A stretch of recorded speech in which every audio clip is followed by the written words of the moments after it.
जैसा कि सभी जानते हैं कि शनिदेव को न्याय का देवता कहा जाता है, जो सभी को उनके कर्मों के अनुसार अच्छा या बुरा फल देते हैं।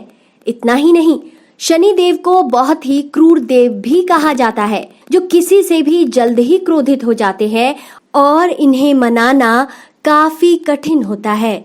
यही नहीं, ज्योतिष शास्त्र के अनुसार कुंडली में शनि के प्रकोप या दोष के कारण व्यक्ति का जीवन उथल पुथल हो जाता है। शनि की 7.5 ढैया या शनि का दोष न केवल व्यक्ति बल्कि ईश्वर को भी नहीं छोड़ता।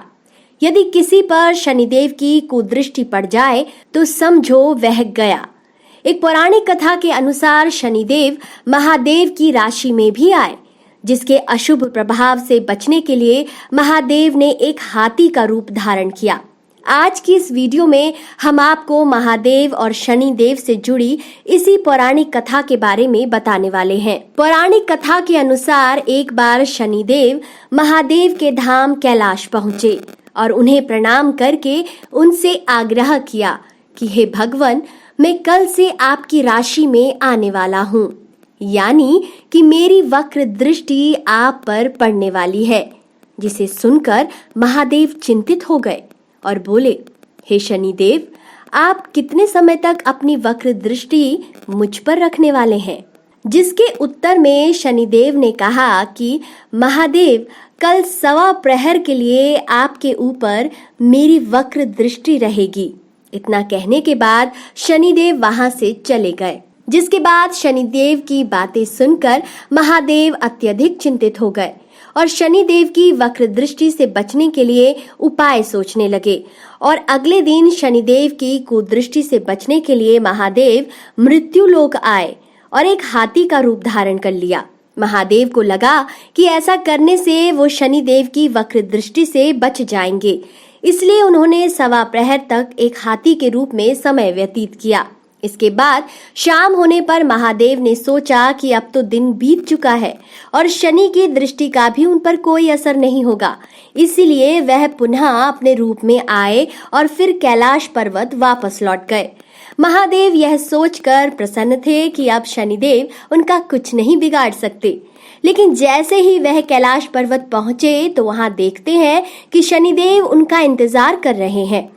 जिस पर महादेव मुस्कुराते हैं और शनिदेव उन्हें प्रणाम करते हैं। महादेव शनिदेव से कहते हैं कि आपकी दृष्टि का मुझ पर कोई असर नहीं हुआ, मैं एकदम सुरक्षित हूँ। जिस पर शनिदेव मुस्कुराते हैं और बोलते हैं कि मेरी वक्र दृष्टि से ना तो कोई देव बच पाया है, ना ही दानव और ना ही कोई मनुष्य, तो भला आप मेरी दृष्टि से कैसे बच पाते? शनिदेव की यह बात सुनकर महादेव आश्चर्यचकित हो गए और सोच में पड़ गए। फिर शनिदेव महादेव को बताते हैं कि मेरी ही वक्र दृष्टि के कारण आपको 1.25 प्रहर के लिए देव योनि को छोड़कर पशु योनि में जाना पड़ा। यह मेरी वक्र दृष्टि का ही असर था, जिसके कारण आपको मृत्यु लोक जाना पड़ा।